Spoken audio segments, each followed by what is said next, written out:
नमस्कार, बहुत स्वागत है आपका आश्रम यूट्यूब चैनल पर। आज हम बात करेंगे विष्णु चिन्ह, विष्णु तिलक या भी साइन, अंग्रेजी में जिसे भी साइन कहा जाता है, उसकी बात करेंगे। सबसे पहले इसके हम निर्माण को देख लें, ये बनता कैसे है।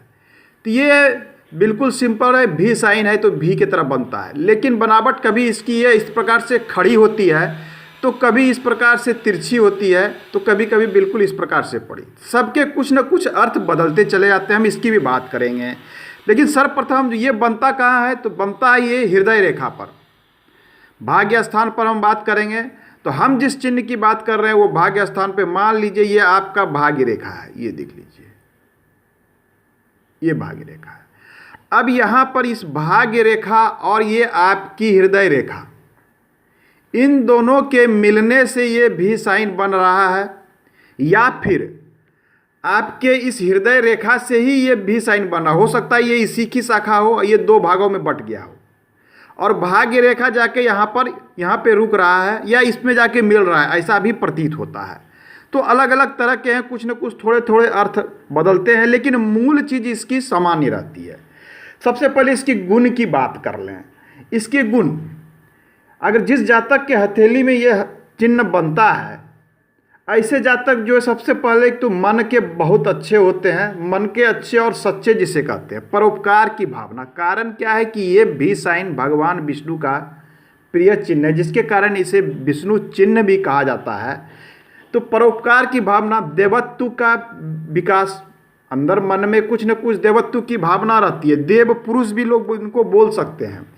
तो अच्छे विचार, अच्छी भावना, परोपकार की भावना, लोगों को सहयोग करने की प्रवृत्ति, किसी के लिए कुछ करने की इच्छा, मन में छल कपट बहुत कम होता है। आर्थिक संपन्नता, सबसे बड़ी बात है आर्थिक संपन्नता, उसका कारण होता है ये भाग्य रेखा जाके इस प्रकार से निर्माण कर रही है। तो भाग्य आपकी शनि तक पहुंच रही है, ये शनि पर्वत है हमारा। शनि हम बात कर रहे हैं जब ये शनि के क्षेत्र में लगभग पड़ता हो, कभी ये गुरु पर भी पड़ता है, जिसकी जो अंतर पड़ती है उसके विषय में भी हम बात कर लेंगे। लेकिन मुख्य रूप से आज हम बात करेंगे शनि पे, चूंकि ये चैप्टर काफ़ी बड़ा हो जाता है। इस अंक में देखें तो ये जब शनि के क्षेत्र में बनती है भाग्य रेखा, एक चीज़ ध्यान दें, ये जितना साफ सुथरा, ये भी का चिन्ह जितना साफ सुथरा, क्लियर, स्पष्ट होगा, इसके प्रभाव उतने ही अच्छे और पूर्ण होंगे। इस पर अगर किसी प्रकार के निगेटिव चिन्ह है, कटकुट है, कोई रेखा इधर से आके काट देती है, कोई रेखा इस प्रकार से काट देती है, या फिर कुछ अन्य चिन्ह बन रहा है, तो उसके प्रभाव फिर बिल्कुल अंतर हो जाते हैं। दूषित भी चिन्ह शुभ नहीं माना जाता, या फिर अगर कम दूषित है तो उसके जो प्रभाव पड़ते हैं वो कम शुभ प्रभाव पड़ते हैं। तो इस पर कन्फ्यूजन ना हो कि मेरे हाथ में भी साइन है, भी साइन है, वो कहाँ पर है, किस पर्वत पर है। तो पर्वत पर है तो पर्वतों की स्थिति भी बहुत मायने रखती है। अगर ये गुरु पर्वत पर है तो गुरु पर्वत की अवस्था क्या है, क्या गुरु पर्वत शुभ अवस्था में है या अशुभ है या कमजोर अवस्था में है। जिस प्रकार यहाँ शनि पर है या शनि गुरु के बीच में है, तो इसके अर्थ कुछ न कुछ बदलते जाते हैं।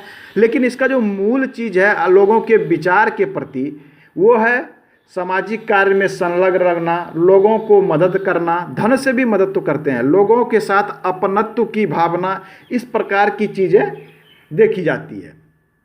अब है कि अगर शनि क्षेत्र पे बन रहा है, भाग्य क्षेत्र कहलाता है, शनि धन का कारक होता है, कर्म का कारक होता है, आप जो कार्य करते हैं सच्चे मन से उस कर्म का कारक होता है। तो हम बात करेंगे इससे कुछ जुड़ी कुछ सावधानियों की भी।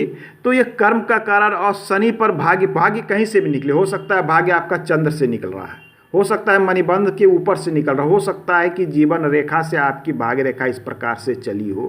तो शनि पे पहुंचने वाली तो भाग्य रेखा है ही, और शनि के साथ कॉम्बिनेशन ये बना है तो ये बिल्कुल धन के मामले में संपन्न बनाते हैं, मन के बहुत अच्छे बनाते हैं। ऐसे जातक जो है, संघर्ष तो जीवन में सबको लगा रहता है, ये अन्य स्थितियां डिक्लेयर करेगी, लेकिन सफलता इनको जीवन में अवश्य मिलती है, ये तय है। अगर ये सिर्फ शनि पर्वत पर है तो धन के मामले में ये पॉजिटिव अधिक होता है, लेकिन जब इसका झुकाव गुरु पर्वत की ओर होता है तो परोपकार की भावना बढ़ जाती है, लोगों को साथ लेके चलने की भावना, सामाजिक भावना, इन सब चीज़ों को बढ़ावा होता है। धर्म की ओर रुचि, भगवान में, परमपिता परमेश्वर में, ईश्वर में अत्यधिक रुचि को भी ये दिखा